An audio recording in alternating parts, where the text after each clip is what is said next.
Before diving into this explosive leaked story, let's set the stage with some important context. First up, we have a scathing takedown of Donald Trump, perhaps the most brutal one today. And guess who delivered it? None other than Mark Carney. The global economy is fundamentally different today than it was yesterday. The system of global trade anchored on the United States that Canada has relied on since the end of the Second World War, a system that, while not perfect, has helped to deliver prosperity for our country for decades, is over. Our old relationship of steadily deepening integration with the United States is over. The 80-year period when the United States embraced the mantle of global economic leadership, when it forged alliances rooted in trust and mutual respect, and championed the free and open exchange of goods and services, is over. Well, this is a tragedy. It is also the new reality.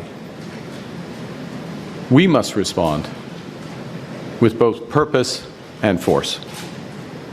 We are a free, sovereign, and ambitious country. We are masters in our own home.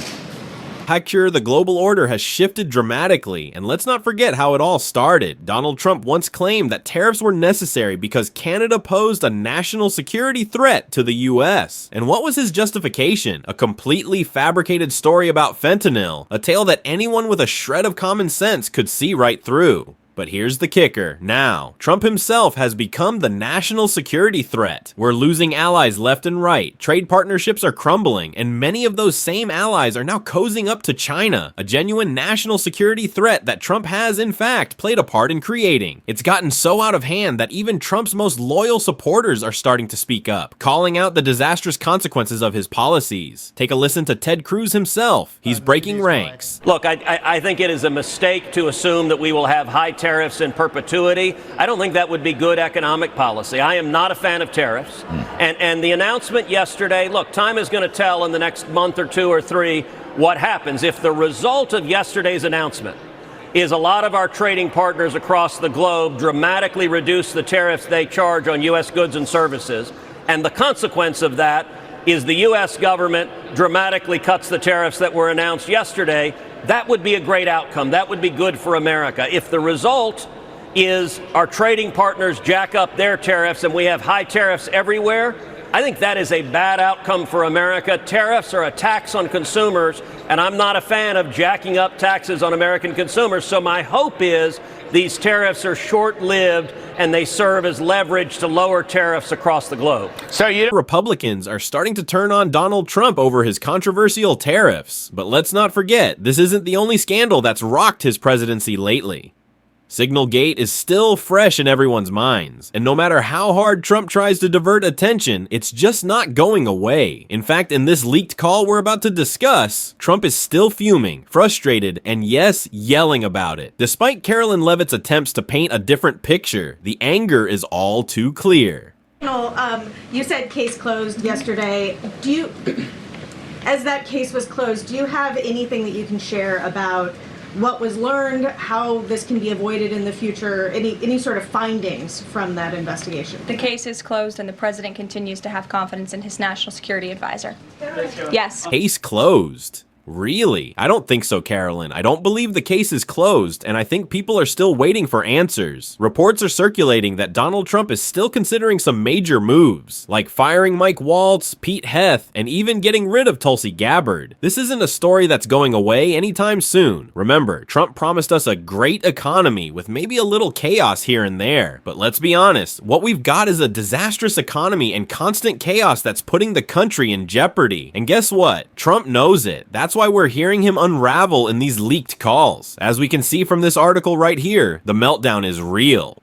Sobering reality for Trump as he rages at night to friends about negative press 70 days after his return to the Oval Office. Donald Trump is finding his second presidential term honeymoon collapsing as the administration officially makes embarrassing mistakes key allies turn on him, and more Republicans are publicly balking at. From policies according to a report out of The Atlantic, the president is increasingly calling friends late at night to snarl about how things are going as he realizes the sobering reality he is now facing. The reporter points out closely close aides to Trump admit that the president has been knocked off his stride as the SignalGate scandal put the White House in an awkward position, combined with the key Republicans backing at his tariff policy, both of which have left him furious with people who are supposed to be his allies. That in turn had led to late-night angry phone calls. According to the reporter, Trump has recently taken to phoning allies late at night to complain about a series of negative stories. According to the outside ally and another person who has received such calls, he remains angry at National Security Advisor Mike Waltz for inadvertently adding Jeffrey Goldberg, the editor and chief of The Atlantic, to a Signal chat about the attack plans to strike Houthi rebels in Yemen. He has resisted firing Waltz so as to not be seen as giving into the media, though he has fumed about Waltz having Goldberg's number in his phone. Add to that, he is angry that his bold move to end the wars in Gaza and Ukraine has floundered as attacks have increased instead of tailing off with that report, specifically noting Trump has watched as a ceasefire in Gaza has been shattered, and as Vladimir Putin has refused to agree to the American terms to bring a temporary halt to the fighting in Europe. The report adds that Trump was initially pleased with reports on his showy deportations of immigrants to El Salvador, but he was annoyed that friendly media voices, including Joe Rogan, questioned a lack of due process, and that the right-wing pit pundit and Coulter openly bet at the arrest of a Columbia University graduate student who led pro-Palestine protests, while the White House is hoping Trump's Liberation Day will get the administration back on track.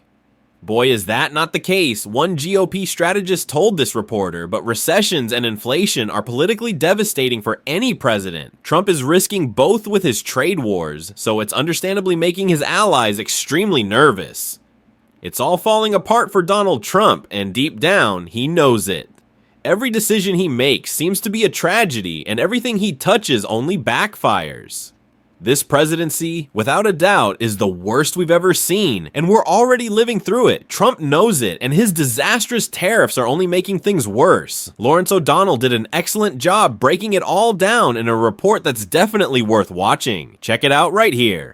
Back in the 20th century, a nerdy right-wing Republican in Washington who never held elected office named Grover Norquist bent the entire Republican Party in Washington to his will. It was pathetic to watch. In effect, he forced them to sign a pledge to never vote for an increase in taxes of any kind.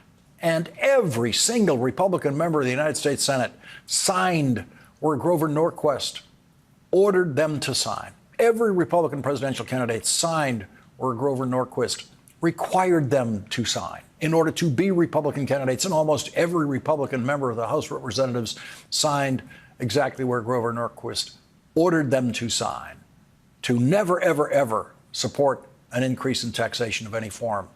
Republicans lived in fear of this guy, that guy right there in the middle.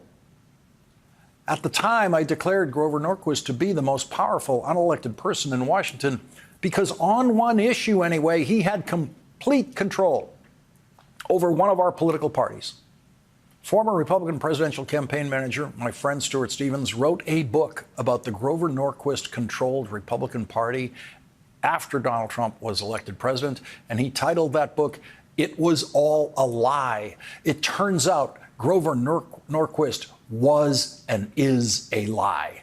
Grover Norquist has revealed himself not to be a principled anti-tax crusader, as has every Republican member of the Senate and House of Representatives, because at some point, every single one of them has supported Donald Trump's increase in taxation on Americans through tariffs, which are sales taxes administered only on goods imported into this country and paid only by Americans in this country. Every one of those Republicans has either actively supported those taxes by Donald Trump or held their cowardly silence about them. And Grover Norquist, the nerd who was once perceived as the toughest Republican operative in Washington, is hiding tonight in his permanent cocoon of cowardly silence about Donald Trump's sales taxes, Donald Trump's tariffs.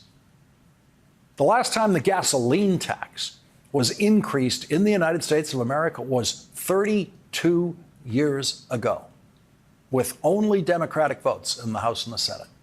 And Grover Norquist was outraged that Democrats, and Democrats only, voted to increase the gasoline tax in America. In 1993, the Democrats voted to increase the gasoline tax by 4.3 cents. And Grover Norquist screamed at the top of his histrionic anti-tax lungs about what a horrible burden an additional 4.3 cents a gallon of gasoline would be in America, what burden it would be for American drivers. And I'll never forget that outrage about the 4.3 cent increase in the gasoline tax, because I was working in the United States Senate at the time as the chief of staff of the Senate Finance Committee, and I personally negotiated that number, 4.3 cents, with the staff of a Democratic senator who was the final holdout on the gas tax increase, the final vote that we needed to get it through the committee. We actually started off by trying to increase it by a dime, but in the desperate last-minute negotiations to get that final vote in the Senate Finance Committee, the most I could get was 4.3 cents, which at the time was roughly a 2% increase in the cost of a gallon of gasoline, 2%. And Grover Norquist went crazy. And every Republican in the Senate and the House, including Mitch McConnell then in the Senate, claimed that the Democrats were crushing the American consumer with that increase in the gasoline tax.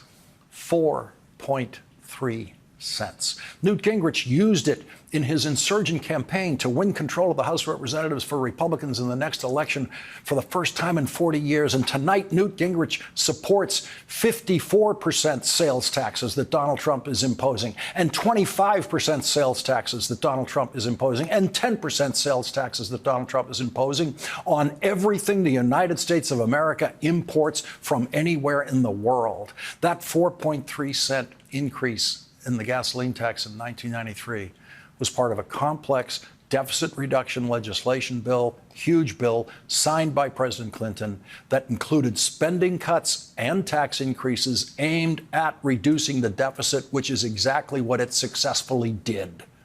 It was at the time the biggest tax increase in history, but that record has been broken. Broken by Donald Trump. It's no surprise that Donald Trump is once again crashing the economy. It's honestly the one thing he was good at in his first term. If his goal was to screw us over, then he nailed it. And if he's trying to do it again now, well, I guess you've got to give him credit. He's really good at wrecking economies. He claimed he didn't want to be the next Herbert Hoover, but guess what? That's exactly what he's become. Here's hoping we get a Democratic FDR in 2028 to clean up the mess. But for now, it's a disaster, and we all know it. Trump knows it too. That's why it's so important for us to call him out, day in and day out. If you want to support that mission, hit that subscribe button, leave a like, and if you made it to the end, drop a blue heart in the comments. And if you haven't yet, I'd love for you to check out my interview with Senator Cory Booker. It's either here or there. Take a look. Until next time, I'll see you soon.